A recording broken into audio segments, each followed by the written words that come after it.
coming to you on ETIN, Emerson Talk and Information Network.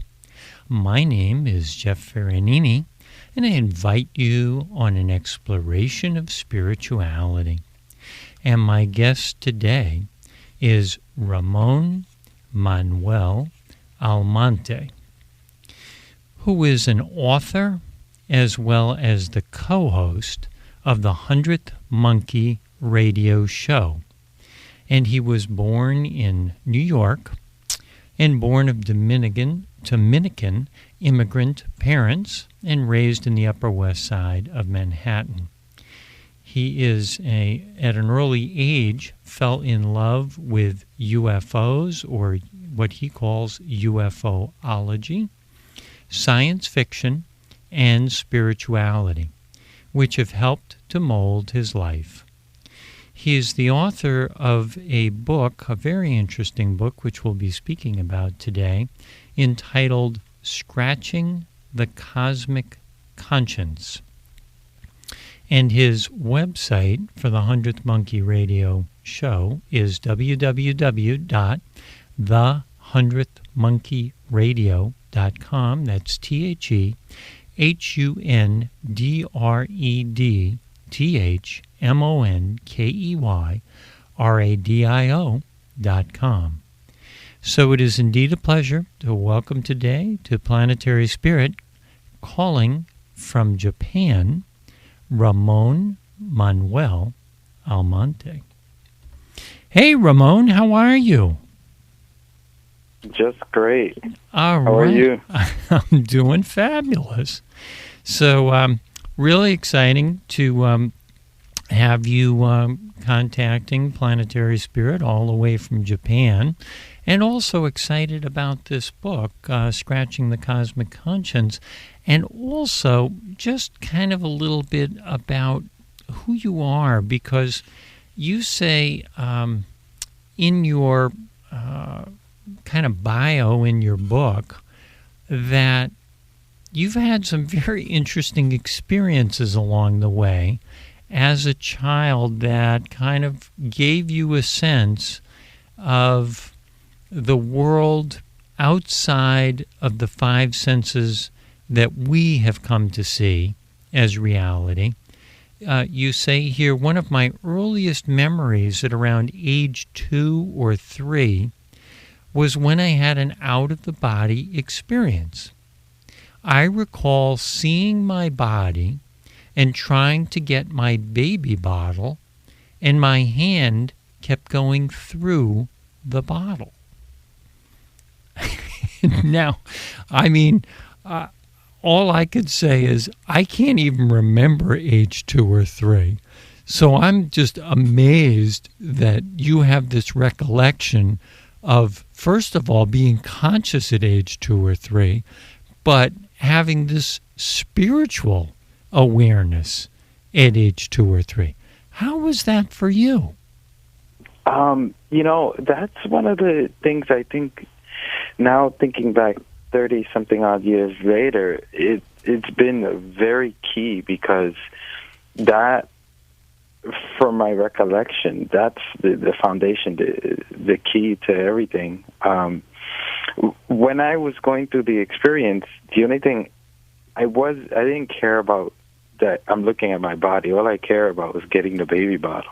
Sure. And I don't remember, after that, I don't remember anything else. So from that age, that's the only thing I really remember. After that, the next memories would be like 4 or 5. But whatever allowed me to keep that memory, I think it served a huge purpose. Because from that memory is when all the other, anything that's strange came up, or I saw anything strange, that really was a foundation. Mm-hmm, mm-hmm. And you also said that at age 11, you had a teacher who had this interesting name, Miss Mintz, who taught us, or I guess the class you were in, meditation. Yeah, she would come in right before lunch, and she wasn't our main teacher. we would have her for creative writing and stuff like that. And she taught us to focus on what she called a blue pearl. She would take us to this meditation, which was amazing. Public school in New York City, 1980s, unheard of. I didn't even know what was it she was teaching us. And then she would tell us, okay, focus that you're on a beach, and then float into the sky, and then focus on the blue pearl and see the blue light. And some kids would fall asleep, and some kids, kids are kids, and they would just act up. But some of us really got into it. And, for a few months I practiced it, and once I went to the next grade, you kind of forget things and stop practicing it. But that's another key component to my life. And, I hate to admit this, but I wasn't the best student, and I wasn't well-behaved all the time. Mm-hmm. Mm-hmm. And we gave her hell, but she gave me one of the greatest gifts ever. Now, looking back, there are angels that come into our lives, and some of them are embodied, and some of them are in the spiritual realm. I'm just wondering if you have had any kind of deeper feeling or sense if this woman by the name of Miss Mintz was sort of an angel for you. She was what I would call a plug. What I mean by that is you have, for example, your coffee maker, and then you have a plug. Without that plug, that coffee maker doesn't work. So she was that for me, because at that time period, it didn't have any meaning for me. It just is something that felt nice, and that's cool, and whatever, where's my Nintendo? But looking at back from now, that really, again, that really was a foundation, because I don't think she herself realized the kind of gift that she was giving us. And it wasn't only our class. Like, she always had the second graders, and I was in fourth grade at the time, and she would always teach her kids. So who knows how many of these kids that was, the beginning of their awakening. Not everybody took to it, but for the few of us who did, it was such a huge gift. And she passed away now, but she really gave us a huge gift.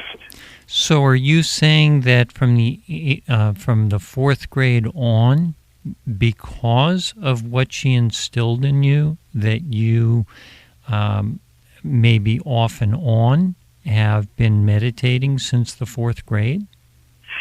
No, I stopped meditating a few months after we finished school. June came by, and I kind of forgot about it for years till I was around 16 when I got in trouble with the law, and that's when, I realized, okay, I have to focus on something, because I was becoming very, I was out of control. So I had to find some kind of focus in my life, and that really helped. So I was able to go back to what she taught me. Okay. Those years before. It's interesting how sometimes seeds get planted, but they don't sprout, but they stay in the ground ready. And when we're ready, it seems like the water, the sunlight, and the warmth find them and then tell them, okay, now it's time for you to send up a shoot and to receive the sunlight. You know what it reminds me of? I can't remember the name of the plant, but there's this one type of plant, and I'm sure there's other types, that in order for it to grow, there has to be a wildfire. And when it's exposed to a certain amount of heat, afterwards it opens up and the seeds come out. So this flower doesn't let its seed out all the time, just every once in a while. And that's what it kind of reminds me of, because it wasn't until what some alchemists would call personal calcination, me going through that experience was the beginning of my personal calcination where okay, I have to grow, and then that's where I had to look for something deeper than just the external. And I found the seed hidden somewhere deep inside. Well, let's get into this book, Scratching the Cosmic Conscience, because there's really, even though this is 120 some odd pages, there's a lot here between these two covers. And Ramon, I've asked you if you would, just to read the first page, which I find, I'm always curious, how is somebody going to draw me into their world? What are you going to do to stop me from the TV I have at my disposal, the cell phone or the smartphone, the radio, all these other distractions in the world? And I'm going to sit down, I'm going to look at this page, and how are you going to draw me in? And I'm going to use mass hypnosis. No. Wow, maybe there is something going on here, because I couldn't put this book down. So I'm glad to hear that. I just want people to get a taste of how this book starts, and, it really did draw me in. So if you would, Ramon, please read the first page. The first chapter is entitled Finding My Bliss. Okay. He finds himself sitting in front of a California red oak tree, with his back leaning up against its trunk. He can feel a presence from the tree. He senses the movement of the tree's roots. Several roots rise up from the ground, and they hug him. Now, he does not feel like he's in any danger, and embraces in nurturing. And the embrace is nurturing. For that reason, he does not try to fight it. Then he hears a voice. Who are you?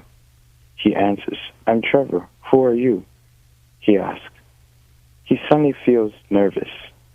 Again, it asks, who are you? The voice sounds like an old man.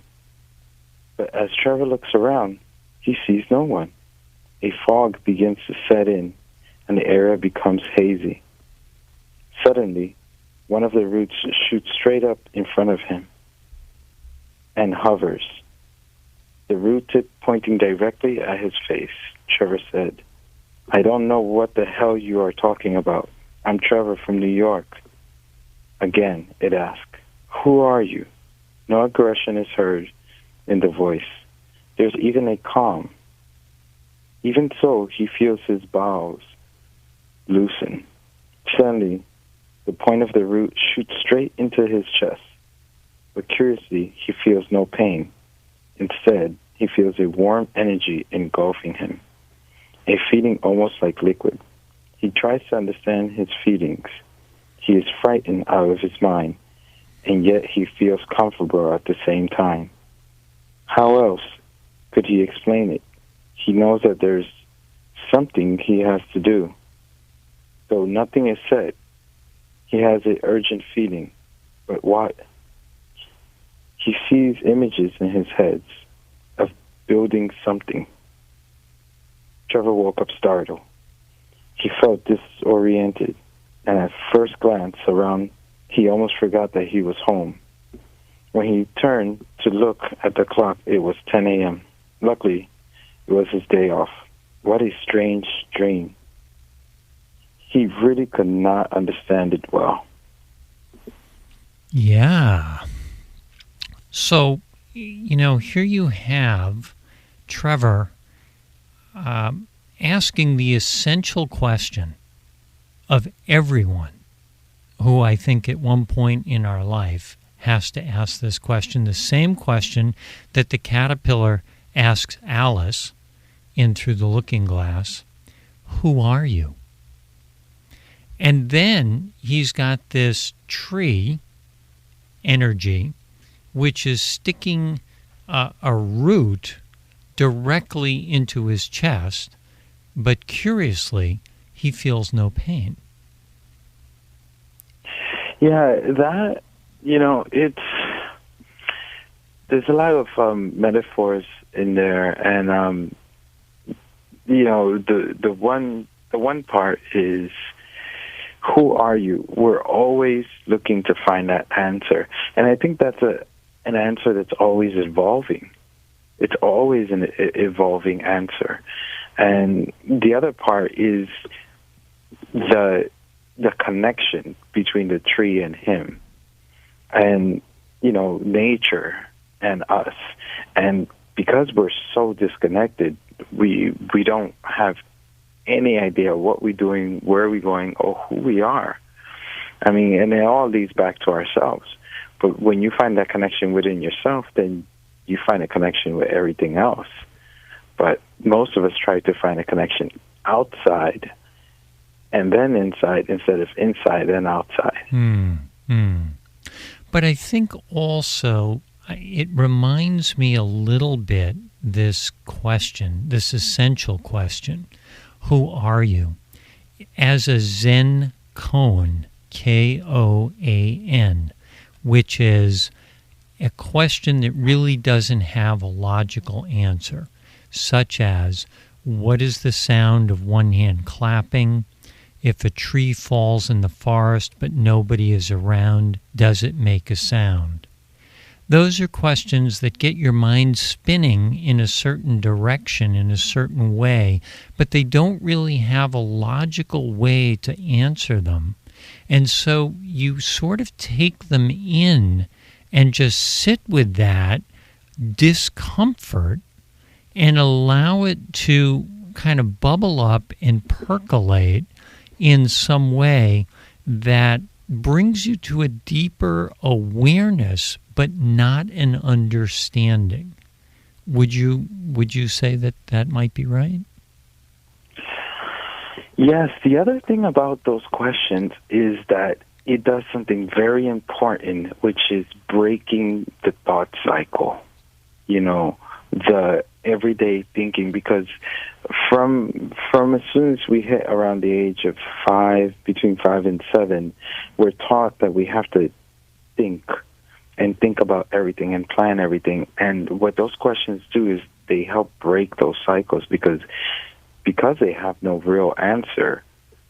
You kind of draw a blank and you sit there with that. And because you can't find a logical answer, it breaks the logical mind. So it gets what some people would call the monkey mind out of the way, and bring in that higher awareness.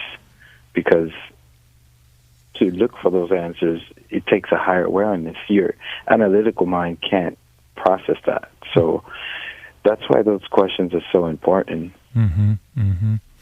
Now, the other thing that I found interesting was that even though this is a very far-reaching novel, this is futuristic, this is spiritual, this is scientifically looking beyond where we are today, there's also sprinkled in and around this work the energy of pain. And there's a quote that you end your acknowledgments with by Alex Collier, where you say, or the quote is, "The love you deny is the pain you carry."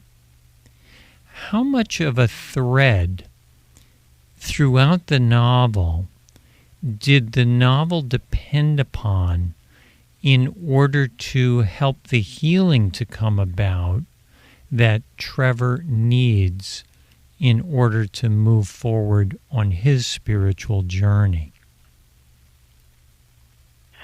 That question, and I'm not promoting this, to each their own, but for me personally, when I heard that, Alex Collier talking, it was on YouTube, and he said that quote, and it stuck in my head so much that I went out and tattooed it on my forearm. So every morning when I look at my forearm, I would see that, and I can consistently ask myself that question and read it and remind myself. throughout the book, and even in my own life, it's where's the love being denied? So, for example, when you have several different types of people that look at it in different ways, and that's not saying anything negative about anybody. It's just we're all in different places, and that's okay. So some women will look at my arms like, "Oh, what girl broke your heart?" Well, is that real love? I mean, it goes a little deeper than that because, so for example, if I'm showing a girl or a friend love and they're denying it, and I keep pushing that out, and all I keep getting back is pain, then what am I denying? I'm denying myself love. And that's the number one person that gets denied the most is yourself. You deny yourself. You talk bad about yourself. You say the worst things. You doubt yourself. I mean, if you think about it, if any of your friends reacted the way you react to yourself, you wouldn't be friends with them. I would hope you wouldn't be friends with them. So we deny ourselves love, which is number one, because if you're giving yourself true, real love, then to put that love out there, that unconditional love, becomes easier. And that's not something that I've mastered, but I'm working on little by little. Okay. We're all working. It's a work in progress. Okay. So let me ask you, Ramon, you know, a lot of people say that you write about what you know best, you know, what's kind of personal to you. I'm just wondering how much of Trevor is modeled on your life. Trevor is modeled a huge part of my life, and also mixed in with other people's lives. Dear friends of mine and close friends of mine, and it's a mixture. But there is definitely a lot of me in there. Those people who grew up with me and know me, okay, they know exactly. A lot of it has to do with myself. So, did you in fact lose a relationship, a love, through violence at some point in your life? No, that part is fictional. Knock on wood. Yeah. That part, but I did go through something that it felt like it. That might be the wrong comparison, but at the moment in that time period, it felt like it. I had a relationship, and I was completely brokenhearted. I couldn't even look at another woman for several months. I just was completely shut down. It numbed me inside. I became very numb after that relationship, and that's where that's draw upon. It's that story is drawn from that. So that's where that comes from. But luckily, no, nothing like that. Okay. Well, I'm glad to hear that. Ramon, we're going to take a short break now, so if you'll stay on the line for a few more minutes. Do you want me to sing while you take us out? Or no? No, actually, we're going to have somebody do that for us. Okay, great. Yeah, I don't think you want me singing. But thanks for offering. And you'll find that I won't sing either, and you'll be grateful for that, too. Well, we'll sound like two cats meowing. Yeah. Or fighting. Okay. So just stay on the line with us, because we're going to come back for the second half of the show, and would like to talk to you more about your book, Scratching the Cosmic Conscience. Okay? Okay. All right. So you're listening to Planetary Spirit. This is Jeff Ferranini, and we're talking today with my guest, Ramon Manuel Almonte, about his book, Scratching the Cosmic Conscience. And he is not only the author of that, but he's also the co-host of the 100th Monkey Radio Show. And his website is www.the100thmonkeyradio.com. TheHundredRadio.com. So we're taking a short break. Stay tuned. We'll be right back. Spirit, this is Jeff Ferranini, and we're talking today with my guest, Ramon Manuel Almonte, who is the author of Scratching the Cosmic Conscience. And we were just listening to Wake Up and Dream is the cut, and that was vocals by Gail Tossing of Heart Song, written by Ed Tossing and Tom Bishop, and that's from a compilation CD entitled Spirit of Love. So, welcome back, Ramon, from Japan. And so again, talking about your book, Scratching the Cosmic Conscience, where then did this idea come from? I mean, because this idea is really far-reaching and way out there, but at the same time really quite playful, of bringing a connection to a intelligence far, far away from the Earth, this planet that we call home, but also looking at the energy of plants in a much more advanced perspective and viewpoint than ever we have given credit for. I particularly liked when the computers that your people who were assembling this computer are covered in these vines. And then the scientist in the group looks at it and says, I'm not sure how this happened, but we've like 10 times our ability now to compute, and I've got like 20 computers hooked up in order to have the amount of power that we've got, and it's just 10 times that power. Where did that idea come from, Ramon? That idea came from years of watching the Discovery Channel, and more importantly, watching a documentary called The Secret Life of Plants. Okay. If the listeners out there have never watched this, go find it, go watch it, read the book. It's some of the most important work, and I don't care if you hate science, it's very important work because it's scientifically proven that we're all connected. The idea that, because I was writing this book, I'm thinking, well, how is it that we can, in my imagination, how is it that we can be environmentally friendly yet technologically advanced? Because the ideas we have now is, we have in our head that we can't have both. We either have one or the other. And I'm thinking, no, that's not true. The way we're doing it might not be the right way now. Amen.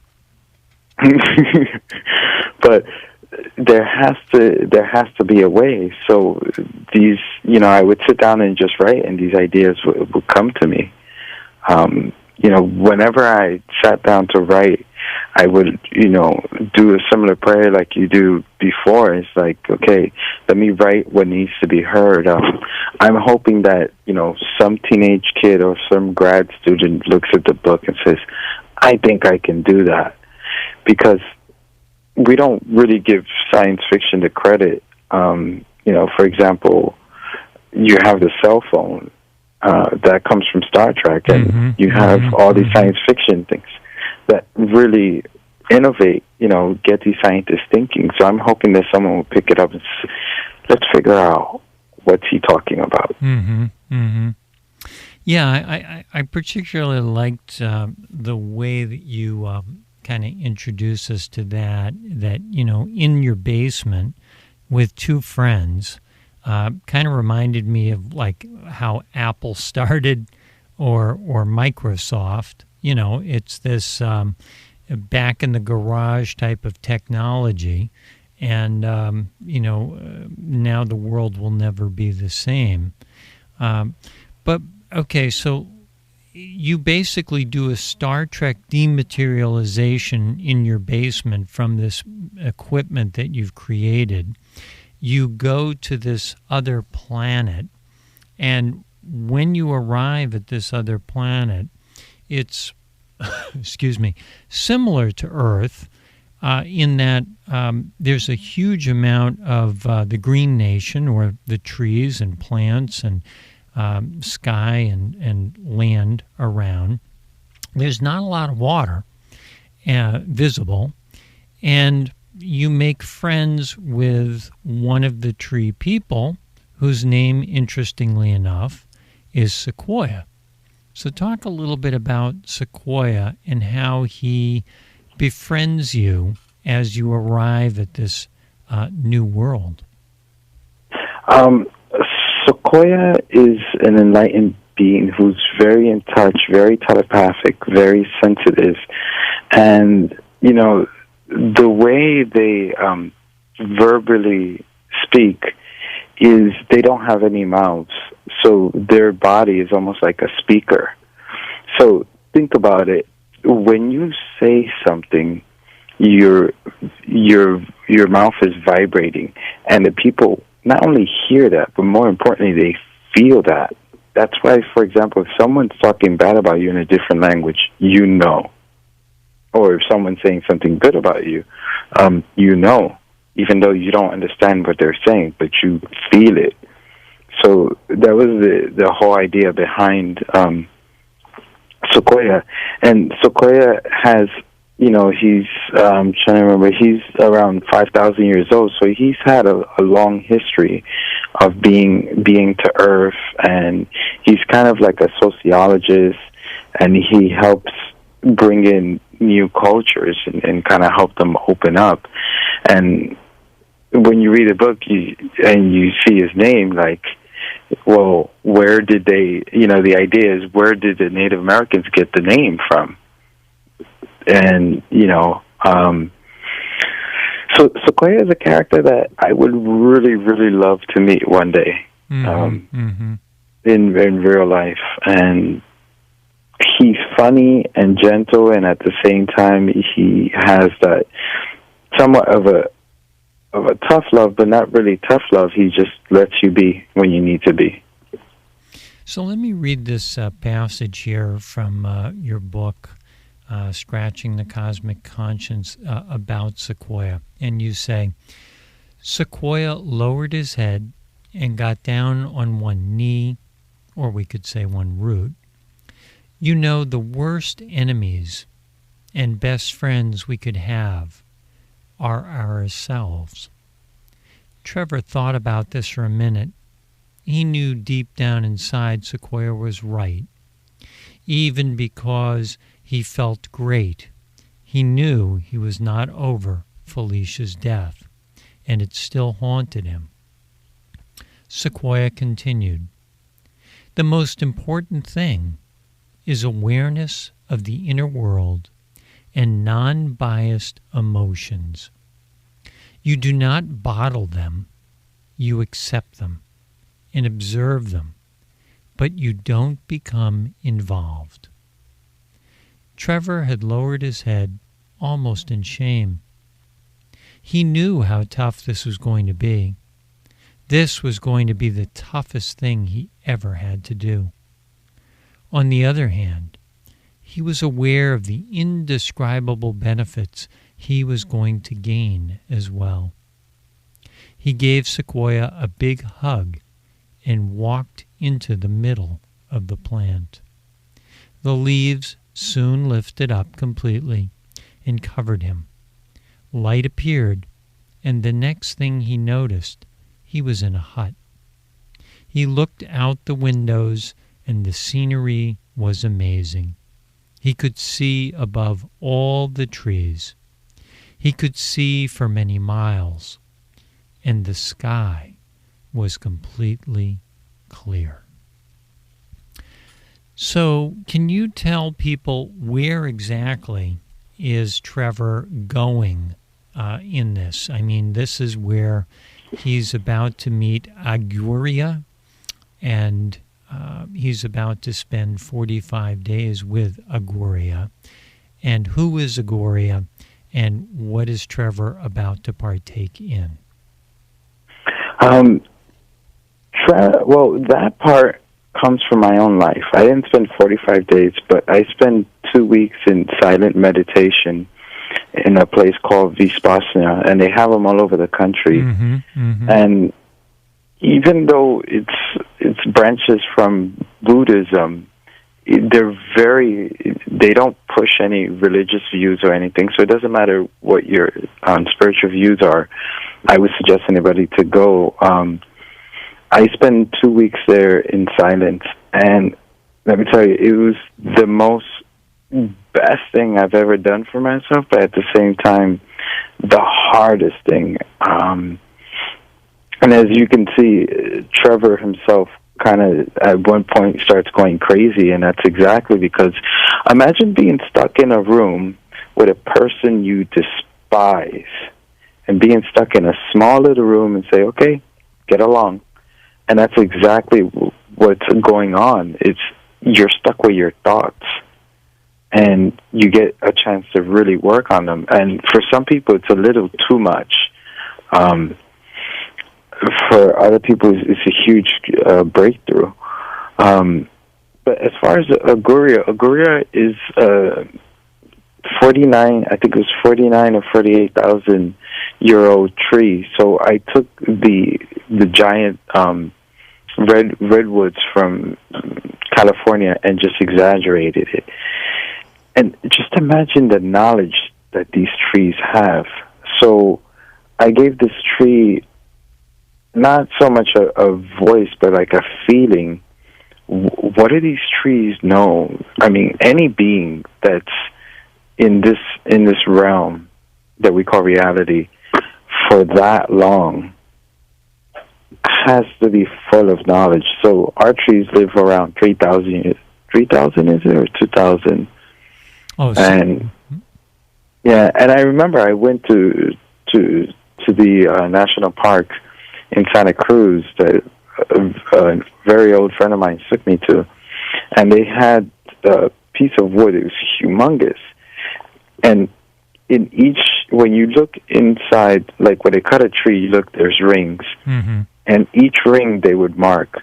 So there was one, the beginning, when this tree was a sapling, it was around 2,000 years ago, around the birth of Christ, and then they marked all the historical things going back. Mm. And this tree, I forgot when it was cut down. It was the 1900s. I can't remember exactly. Mm-hmm.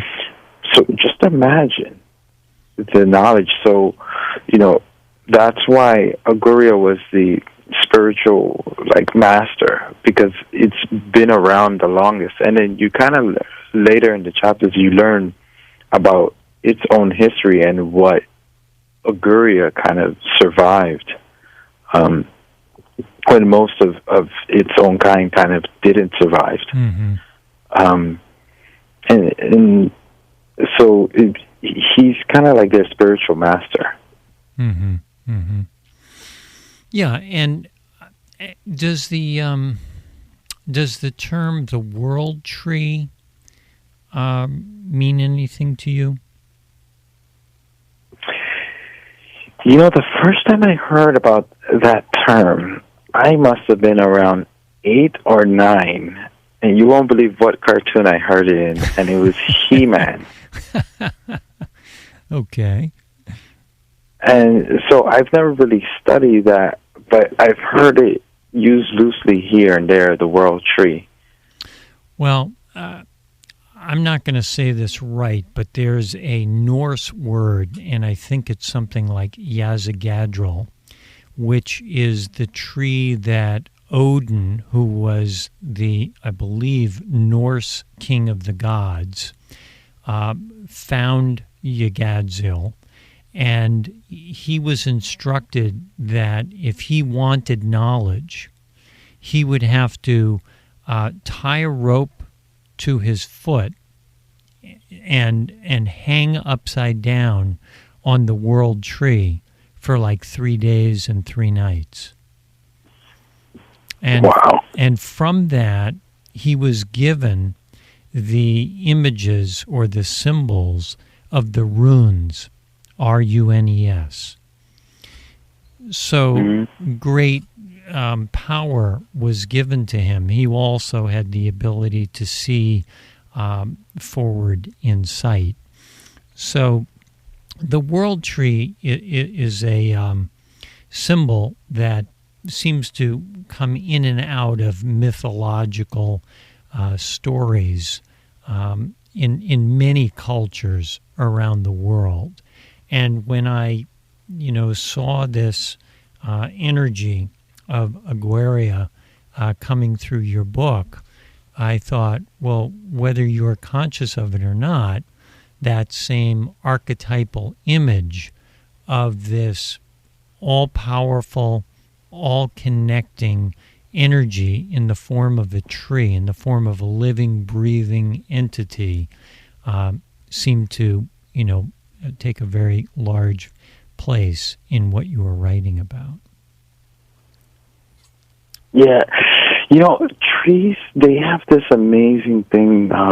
So, for example, when I went to Malaysia in 2002, and I was in Borneo, and our guide tells us, touch the ground. And I touched the ground, and he goes, it's very hard, right? He's like, try to dig, and you couldn't dig. And he was saying, how do you think these trees stay upright? Because sometimes they have these huge, not tsunami, typhoons coming through, and very strong winds, as he's explaining to us. And he says, do you know how they stay together? They wrap each other's roots around each other, and the entire forest connects that way. It doesn't matter what kind of tree it is. There's no discrimination between the trees. And that's something that stuck with me since that time. This has been 10 years. And I remember exactly like if it was, an hour ago when he was saying that. And I just found that so amazing that these trees do this. I mean, they don't even have to talk to teach us a lesson. Now, the one energy that really seemed to come through your book, Scratching the Cosmic Conscience, that I felt was, I don't even think you ever used the word, I'm not sure, but seemed to come through over and over again, was the energy of oneness, was the energy of all things are interdependent upon one another, and all things, whether we are aware of it or not, have an intelligence and a conscience, a consciousness. Was that something that you were hoping to impart and leave with the readers after they had finished this novel? Yeah, that whole idea, because for me, there's a lot of solid, in my world, there's a lot of solid proof of there being a oneness. And of course we have every single spiritual text saying the same thing, but besides that, we have something called quantum entanglement. That was an experiment that was done between, I think, two electrons, and they were 11 miles apart, and they spun one way, and the other one instantaneous, faster than the speed of light, did the same thing. So that's one. Then you have the whole thing I was talking about, the secret, what was it? Secret life of plants. Where he does the experiment where he goes to burn one plant and all the other plants are freaking out. Or he even did that with different species. He did that with, I think it was brine shrimp. Right. When they fell into the boiling water, all the plants freaked out. So that's two solid scientific things that say we're all one. And, why is it that you feel good when something good happens to somebody else? Doesn't matter if you know them or you don't know them. Why is it that even worse is you feel bad when you see images of other people suffering? Why do you feel that? Because if we don't have any connection, then what do you care? You have to work on that. I teach English here, and I'll give you a prime example. Well, I was teaching in a preschool for a while. When one of the younger kids, like 3 years old, would fall down, one of the older kids, 5-year-old kids, would go over and pick them up and tell them, in Japanese, "Are you okay? Is everything all right?"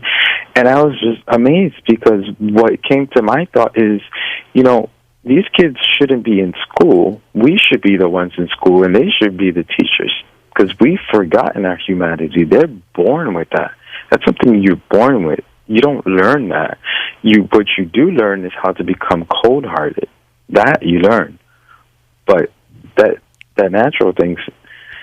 So that to me is another proof of us being one, that compassion.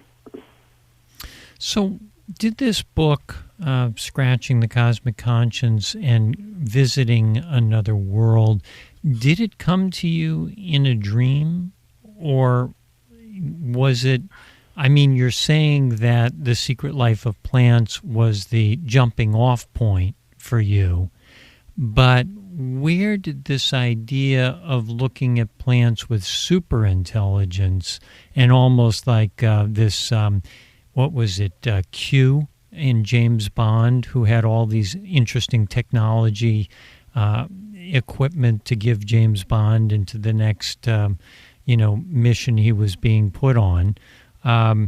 You have all these kind of super scientific ways that these plants can create new technologies to be able to go underneath the oceans and withstand cold and do all kinds of things, become communication devices. Where did those kind of that energy come from? That's a combination of, so I love science fiction. That's one part of it. That I also love fantasy, and I love mythology. And that's, a lot of it comes from the mythology of the Ents. For those of you who don't know, you would see them in The Lord of the Ring, for example. Right. That's where that idea comes from. And the reason why I felt that they're so intelligent, going back to what I was saying before, is because of their long lifespans, and also because they're connected to their planet that they're on. So here on Earth, they're connected, so they're sensing all of that, and that's where I was thinking, like, okay, this intelligence. And, there's no way I can prove this, but I wouldn't doubt it if some actual trees were really, helping me. Because, for example, there's this idea, I forgot what they call it, but there's this idea where, for example, you'll have a scientist or inventor invent something, put the patent in, and then have to dispute it because somebody else on the other side of the world did it at the same time as them. Mm-hmm, mm-hmm. And that is consistently happening, where inventors are inventing things at the same time.